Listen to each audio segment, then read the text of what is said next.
Yang paling menarik, jadi gue pernah menjalin suatu hubungan berawal dari recording.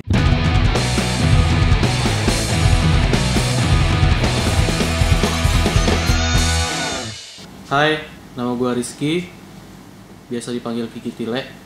Dan gue berkecimpung ya, mungkin di dunia audio sih. Jadi orang mungkin belum banyak tahu juga kalau sebenarnya gue tuh berkecimpung di dunia audio.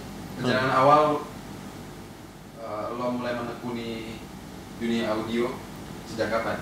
Gue mulai nekunin dunia audio itu dari tahun berapa ya? Kayak udah lama banget gitu sebenarnya, dari SMP lah. Bisa dibilang SMP tuh umur berapa ya? Dari SMP tuh awal gue kenal tuh software recording gitu. Namanya Cakewalk. Terus sama beberapa software lain, kalau nggak salah Reason, itu untuk bikin musiknya kayak gitu. Nah, dari situ gue banyak belajar, dan itu software yang ngasih kalau nggak salah kakak gue ya. Jadi gue coba-coba dan gue nanya-nanya juga, karena waktu itu belum belum sering buka YouTube atau apa kayak gitu. Jadi gue lebih banyak nanya langsung ke kakak gue. Jadi awalnya gue terjun di dunia audio tuh dari situ, dari recording sebenarnya. Itu di bawah Nuendo ya? Iya, kalau nggak salah di bawah Nuendo sih itu, si software Cakewalk itu. Dan itu nggak lama gue pakai Cakewalk karena gue ngelihatnya kurang familiar. Akhirnya gue ganti ke Fruity Loops. Mungkin teman-teman ada yang tahu tuh Fruity Loops dulu ya. Fruity Loops iya. Berapa ya gue pakai itu? Itu mulai dari Fruity Loops gue belajar bikin musik, terus belajar iseng-iseng untuk editing, rekaman, gitulah kira-kira. Jadi gue awal mulai terjun ke dunia audio tuh dari SMP, dan tuh ya udah lama banget lah, sekitar tahun 2009 ya mungkin ya, kayak gitu sih.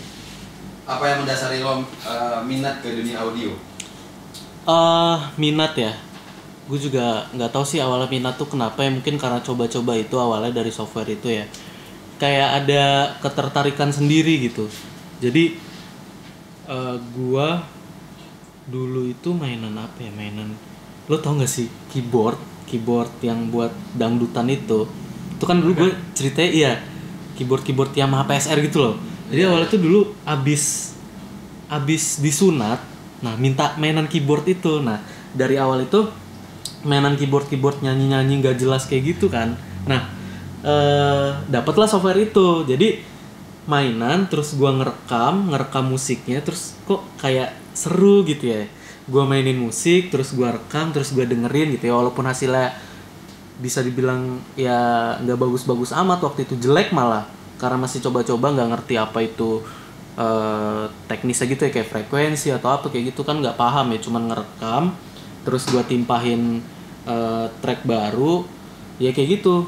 Dan akhirnya suka gitu, karena mungkin karena ngeband juga kali ya. Jadi tertarik ke situ karena ngebandnya juga nggak jago-jago amat. Apa ya kira-kira yang bisa jadi peluang gitu loh, ketika orang lain cuman tahu ngeband tapi nggak tahu cara settingnya tuh kayak gimana ya. Mungkin itu yang bikin gue tertarik dengan dunia audio di awal gitu. Kayak gitu sih.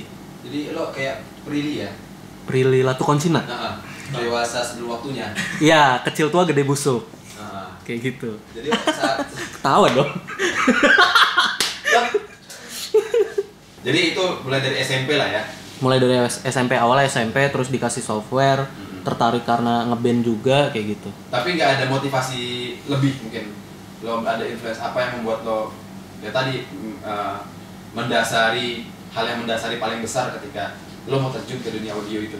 Ya itu tadi, karena gue pikir kayak orang lain kok pada sibuk ngeband doang gitu. Mereka nggak pelajarin gimana cara setting soundnya atau gimana cara biar suaranya bagus, karena itu berdasarkan pengalaman juga. Jadi waktu itu gue festival tuh, ceritanya festival band gitu. Nah di latihan itu, selama latihan itu pakai efek kayak gitu kan, efek apa mungkin suaranya hancur-hancur gitu, distorsi. Metal zone? Iya, metal zone kayak gitu-gitu kan. Nah waktu ngeband itu karena nggak punya efek, terus main langsung datang aja, gimana cara suara gue biar suara gitar gue hancur-hancur gitu, gimana ya caranya? Nggak ngerti. Akhirnya karena itu dibatasin dengan waktu festival, ya udah Akhirnya main aja. Gua main yang harusnya pakai distorsi itu gua main clean. Jadi gua ngedep clean. Nah dari situlah awal gue kayak ngerasa, cing gue bego banget ya soal kayak gini-ginian.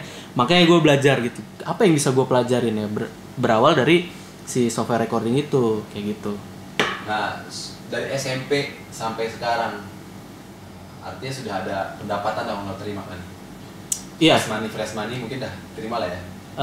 Terima waktu gue mulai beraniin diri untuk buka home recording. Nah, tadi berarti sudah ada keuntungan berupa fresh money yang lo dapat sejak dari SMP. Enggak, sorry. Perlu diralat kalau waktu SMP itu kan masih coba-coba. Yeah. Gue mulai buka home recording tuh 2 tahun setelahnya. Oke. Karena gue mulai cari tahu gimana caranya pembelajaran kira-kira kurang lebih 2 tahun. Karena yang pertama kan ada studio temen juga tuh.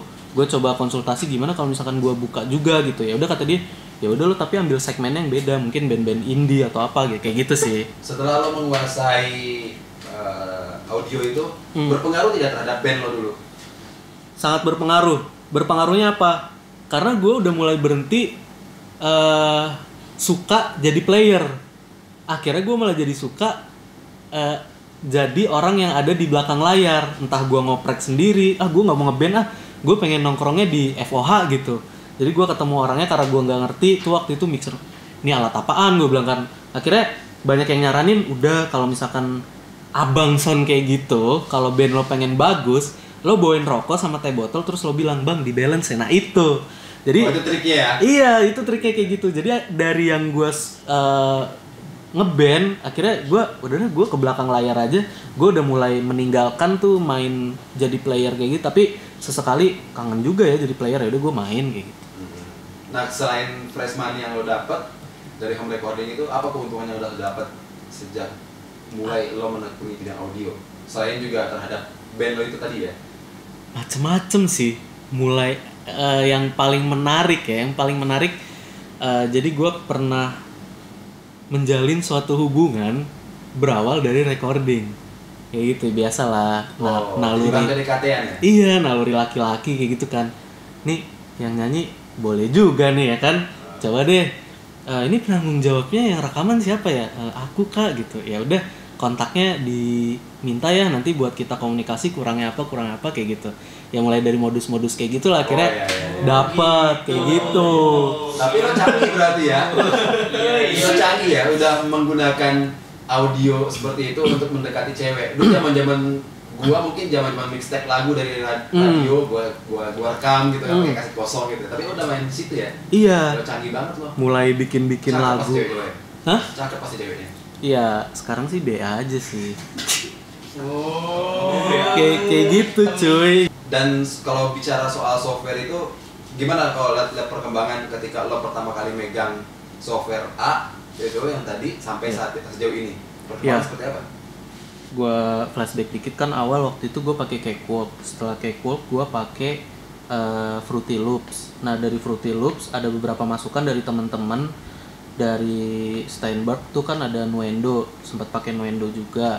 Dan sekarang gue lebih banyak pakai Cubase sih, karena menurut gue fiturnya lebih familiar, dilihat juga enak gitu. Dan terlebih menurut gue tutorial tentang Cubase tuh udah banyak banget gitu kan di YouTube, jadi bisa banyak belajar dari YouTube pakai DAW Cubase itu gitu sih.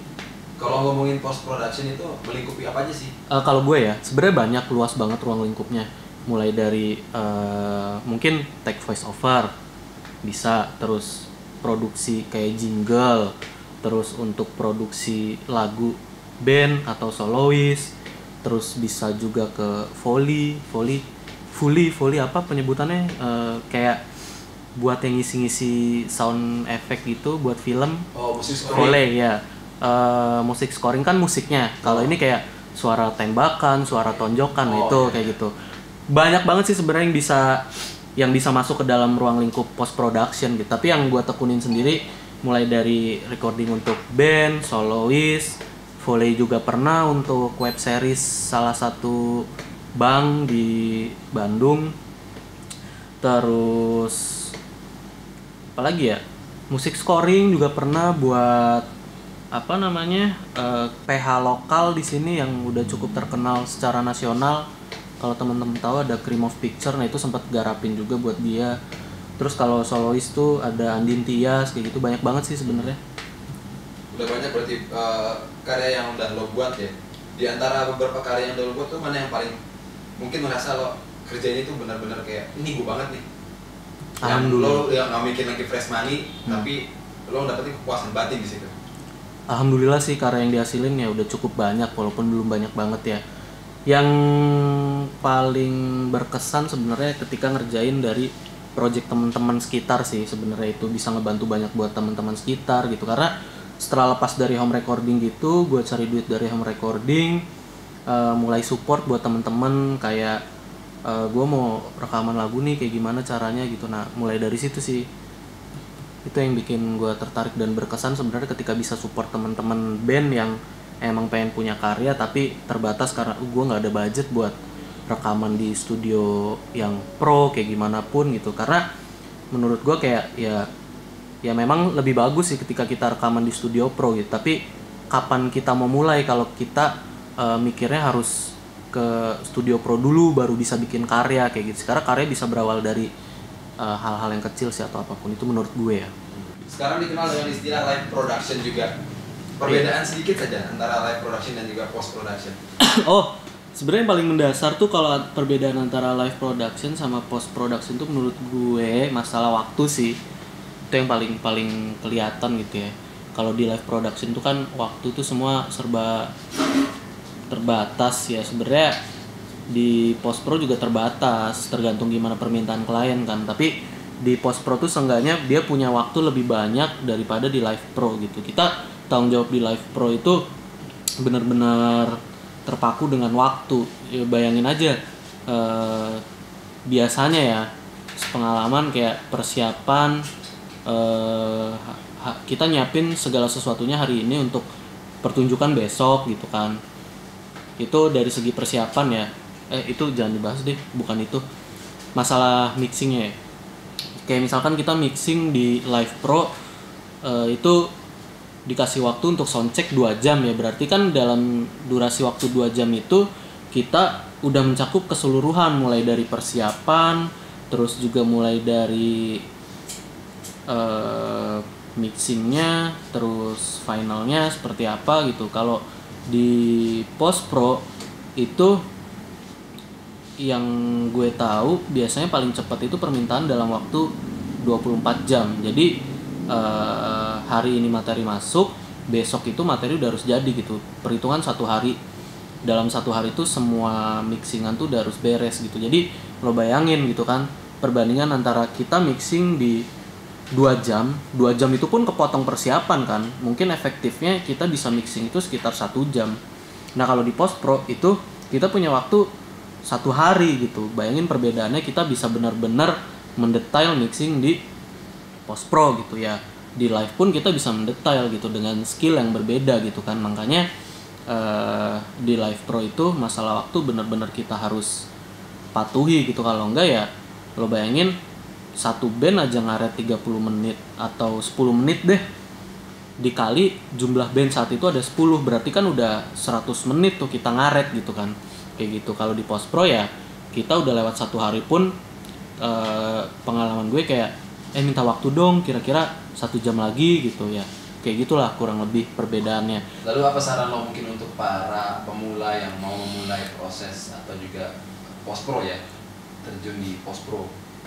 Apa saran mungkin buat teman-teman yang mau memulai sebagai pelaku di dunia post pro ya? Iya, post pro. Kayak yang udah gue bilang tadi sebelumnya, buat teman-teman yang emang tertarik di dunia post pro,